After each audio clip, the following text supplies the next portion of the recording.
कृषि योजनाओं में पारदर्शिता लाने और किसानों को सरकारी लाभ सीधे उपलब्ध करवाने के उद्देश्य से डिजिटल कृषि योजना के तहत किसानों का पंजीकरण अनिवार्य किया गया है। ये जानकारी कृषि विभाग सोलन के उप निदेशक डॉक्टर देवराज कश्यप ने दी।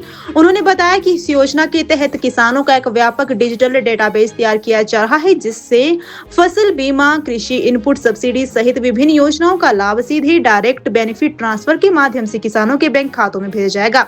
इससे बिचौलियों की भूमिका समाप्त होगी और किसान सीधे सरकार के डिजिटल पोर्टल से जुड़ सकेंगे।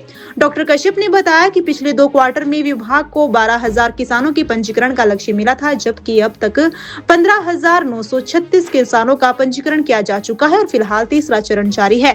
उन्होंने प्रधानमंत्री किसान सम्मान निधि योजना के लाभार्थियों से विशेष रूप से अपील की है कि वे भी डिजिटल पोर्टल पर पुनः पंजीकरण अवश्य करवाएं, अन्यथा अगली किस्त मिलने में दिक्कत आ सकती है। उप निदेशक ने सभी किसानों से डिजिटल क्रॉप सर्वे और फार्मर रजिस्ट्रेशन में सक्रिय भागीदारी की अपील करते हुए कहा कि इससे भविष्य में विभागीय योजनाओं और फसल संबंधी जानकारी का सीधा और समय पर लाभ मिल सकेगा।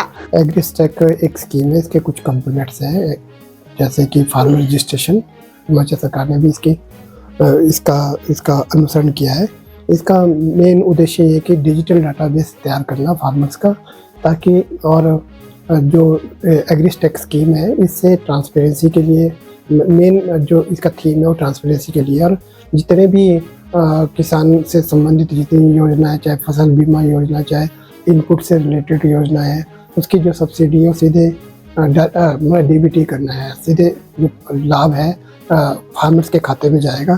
तो ये इसके इस स्कीम की मुख्य विशेषताएं हैं। गत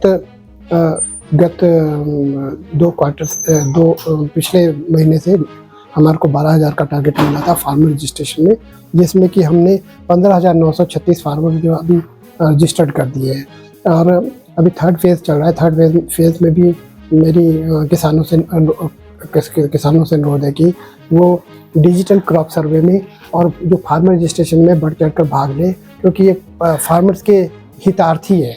और इसमें जो किसान सम्मान निधि के फार्मर्स जो है वो भी इंक्लूड किए गए हैं, ताकि अगली जो किस्त है उनको जो किसान सम्मान निधि की मिलेगी वो सरकार द्वारा तभी मिलेगी अगर वो उसमें पुनः पंजीकृत होंगे। तो इनका इस सरकार की एक महत्वाकांक्षी योजना है, इसका लाभ कमाएं। और इससे क्या होगा कि जो जितने भी जो हमारे जो फार्मर्स हैं उनको अगर उन्होंने किसी प्रकार की फसल से संबंधित जानकारी लेनी है तो सीधे वो हमारे पोर्टल से जुड़ जाएंगे और उनको प्रत्यक्ष लाभ मिलेगा।